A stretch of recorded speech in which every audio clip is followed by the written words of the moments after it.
A chill settled over Venice. The air, thick with the scent of salt and secrets, carried the echoes of laughter and music. Carnival was in full swing, cloaking the ancient city in a vibrant, chaotic embrace. Yet, in a quiet corner of San Polo, Detective Elena Moretti felt a familiar shiver crawl down her spine.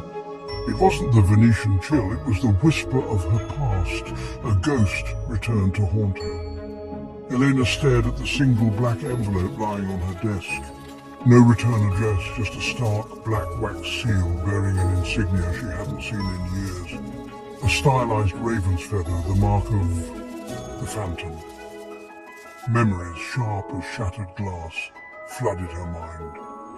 Her mentor, Commissario Guido Brunetti, found murdered. The Phantom thief vanishing into thin air, leaving behind a trail of riddles and stolen treasures. And Elena, a rookie then, vowing to bring the elusive criminal to justice. Years had passed, the case growing cold, but the Phantom's mark remained etched in her memory. With a deep breath, Eleanor broke the seal.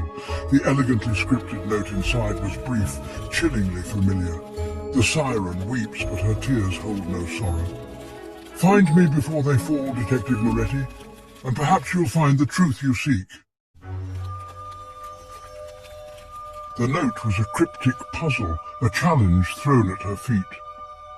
Eleanor knew the legend of the Siren's tear, a legendary black diamond said to be cursed. Stolen centuries ago from a Venetian doge, it had resurfaced briefly only to disappear again, leaving behind whispers of tragedy and misfortune. Was the Phantom planning to steal the diamond? And what truth did the note hint at? A truth that lay buried in her past. Carnival was in full swing, a kaleidoscope of colours, masks and music. Tourists and locals alike thronged the narrow streets, their identities hidden behind elaborate masks. The city, usually so familiar, felt alien, shrouded in an air of mystery. It was the perfect cover for a phantom. Elena's investigation led her through the labyrinthine streets of Venice. She questioned informants, her steps echoing on the cobblestones, her eyes scanning the masked faces around her. Each clue was a piece of a puzzle, leading her closer to the Phantom's plan and deeper into the heart of the mystery. Days turned into nights, the city's festive revelry a constant backdrop to Elena's relentless pursuit. She followed a trail of coded messages, each one leading her to a different location, a hidden inscription on a centuries-old palazzo, a coded message in a gondola race's finishing order, a cryptic symbol etched on a bridge overlooking a moonlit canal. Each clue brought her closer to the heart of the mystery, and closer to the Phantom she hunted. The riddles were intricate, playful, almost taunting. They spoke of someone intimately familiar with Venice, someone who understood its secrets, its history, its soul. Then came the breakthrough. Deep within the archives of the Palazzo Ducale, hidden amongst ancient maps and forgotten treaties, Elena discovered a small, leather-bound journal. It belonged to her mentor, Commissario Brunetti. As she opened its worn pages, a chill ran down her spine. The faded ink spoke of a case years ago, a case involving a stolen jewel, the Siren's tear. The journal was a revelation. It detailed Brunetti's investigation into the Siren's tear, an investigation that led him to a secret society obsessed with Venetian history and artifacts. The society, Brunetti believed, was responsible not only for the theft of the diamond, but also for a string of other art heists across Europe. But before he could expose them, he was murdered. Elena stared at the last entry, the ink blurred as if hastily written. "I'm close," it read. "The Siren's tear is the key. They plan to use it. But for what?" The question hung in the air, unanswered. A chilling testament to the danger Brunetti had stumbled upon. The journal confirmed Eleanor's suspicions. The Phantom was not just a thief, he was connected to the case, to Brunetti's murder. And he was drawing her deeper into a conspiracy that stretched far beyond the canals of Venice. Section 5. Blood and Betrayal. The pieces of the puzzle were falling into place, revealing a picture far more complex and sinister than Elena could have imagined. Her investigation led her to a masked ball, an opulent affair held in a decaying palazzo on the Grand Canal. The palazzo belonged to the Contessa Isabella Visconti, a wealthy art collector and, according to Brunetti's journal, a key member of the secret society. Elena, disguised in an elaborate mask and gown, infiltrated the ball, her eyes scanning the masked faces, searching for any sign of the Phantom or the Contessa. The atmosphere was thick with intrigue, the air buzzing with whispered conversations and veiled threats. It was a world of secrets and lies where appearances were deceiving and danger lurked beneath the surface of elegance and sophistication. Section 6. The Price of Justice.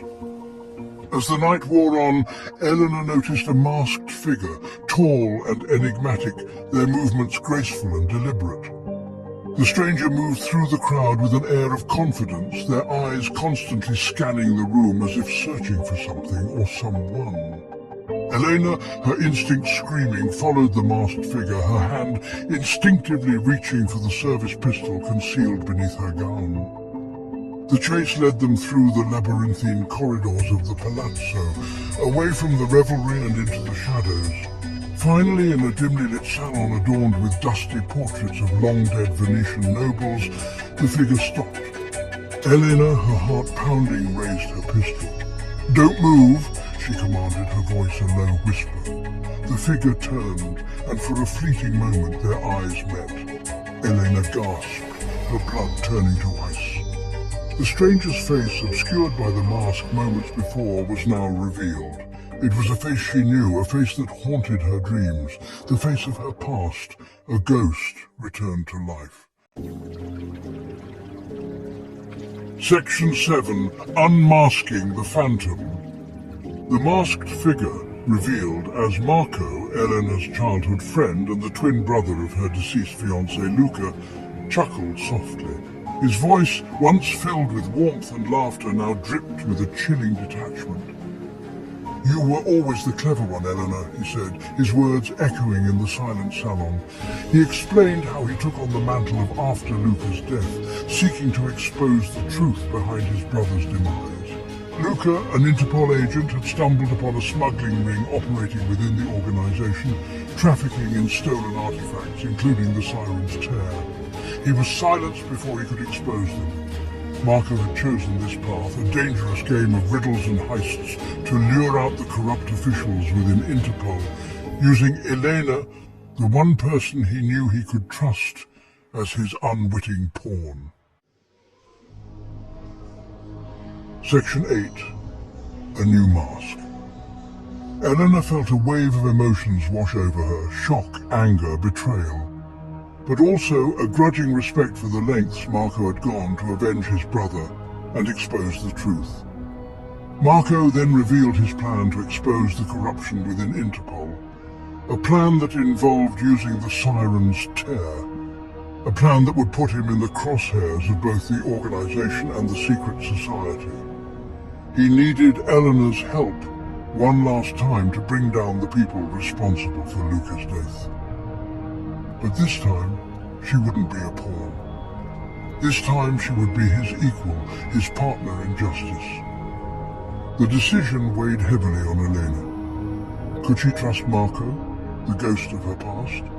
Could she become complicit in his dangerous game? Section 9. The Shadow of Justice. Elena made her choice. She would help Marco, but on her terms. Together, they would bring down the corrupt officials and expose the truth, no matter the cost. The final confrontation was a whirlwind of action and suspense, a desperate gamble against powerful enemies. They managed to expose the smuggling ring, bringing down the corrupt officials within Interpol, but not without a price. Marco, mortally wounded, died in Elena's arms. His last words a whispered apology and a plea for her to disappear. The authorities arrived to find the scene, the evidence of corruption undeniable. But of Elena and Marco there was no sign. Elena had vanished, just like the phantom she had hunted, leaving behind her old life, her identity erased. The legend of took on a new meaning, a whisper of a shadow who fought for justice, who operated outside the law to expose the darkness within. And somewhere in the heart of Venice, Elena Moretti watched from the shadows, a guardian angel, a phantom of justice, forever bound to the city she swore to protect.